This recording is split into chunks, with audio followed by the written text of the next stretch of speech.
আসসালামু আলাইকুম ওরহমতুল্লাহি ওয়াবারাকাতু। দেখেন আনারস কেমনে বানাইতে হয়। দাদারে বললাম, দাদা আনারসটা বানাই দাও। দাদা বললো, না ভাই আমি কাটতে পারি না, আমি বানাইতে পারি না, তুমি বানাও। তো তখন আর কি করার, যেহেতু বাসায় না বাহিরে, তাদের তো নিজেরই বানাইতে হবে। তখন নিজে নেমে পড়লাম বানাইতে। হালগুলা চুলাইতেছি, চুলাইয়া মনে করেন যে চালগুলো ভালো করে চুলাই লই আগে।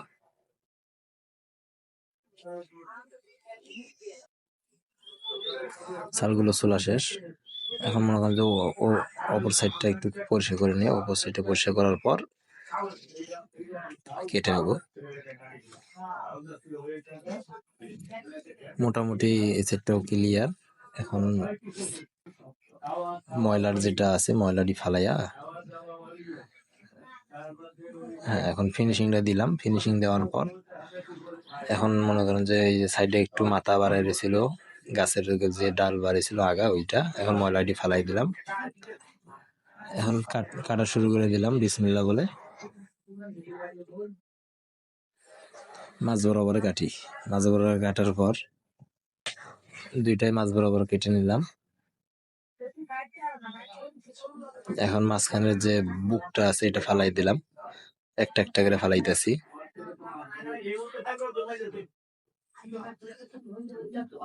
তিনটা, চারটার বুক ফালাইলাম। বুক ফালাই দিয়ে এখন মাঝখানে কাটা শুরু করলাম। যেহেতু আমরাই অত ইয়ে করার দরকারও নেই, পরের মধ্যে কেটে নিছি। আপনারা আবার কিছু মনে করেন না, দোকানের মধ্যে তো, বাসায় তো আর যায়নি, যাক এখানেই কেটে নেই। পিস পিস করে কেটতেছি, এক পিস দু পিস করে গনে গনে কেটতেছি। দাদা বলতেছে ভালো করে পিস করতে হবে। ওকে করলাম, একটা একটা করে পিস করতে আছি। 3 নাম্বারটা ধরে নিলাম, 3 নাম্বারটা এখন কাটতাছি। 4টা পিসের মোটামুটি 3টাই শেষ। হ্যাঁ 3টা শেষ করে এখন 4 নাম্বারটা ধরলাম, মাঝখানে কেটে পরে পিস পিস শুরু করে দিলাম।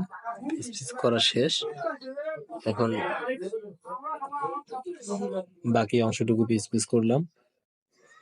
পিস পিস করার পর এখন ময়লা যেটা বুক বেরিয়েছিল ওটা ফালাই দিলাম। ফালাই দেওয়ার পর দাদারে বললাম, দাদা লবণ দাও। দাদা লবণ দিল। লবণ নিয়ে সুন্দর মতো, পলিতে গিট্টু মারা ছিল তো পলিটা খুললাম, লবণটা হাতে চিমটি দিয়ে নিয়ে ছিটিয়ে দিলাম। যেহেতু বাসায় না, বলে হলে অবশ্য দিয়ে এমনি মাখতাম, এমনি মাখায় বানাইতাম। যাই হোক ছিটাই দিলাম। দেওয়ার পর লবণটা আবার দাদারে বললাম, দাদা লবণটা তো ধুয়ে দাও, এখন খাও।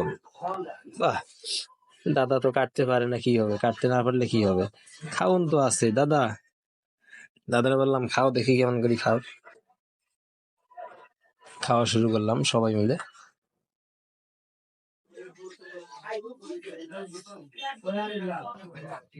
দাদা দাদা কেমনে খায় আপনারা দেখেন, এই যে দাদা কেমনে খাইলো। দাদা বলতেছে খালি আমি খামো, এটাই চলবো না, সবারই দেখাইতে হইব। বাস, তো আমি আর কি বলবো, দাদার হাতে ক্যামেরাটা দিয়ে দিলাম। দাদা এখন আমারও ধরলো, জীবন ভাইরেও ধরলো সাথে, যে দেখেন দর্শকে দেখুক। তাদের বললাম, খাও, চালু চালু খাও, খাওন নিয়ে এত কথা বলতে নেই, চালু করে খাও। এই তো খাওন খেতে খেতে শেষ করে ফেললাম। দাদা বললো আরো হলে ভালো হতো,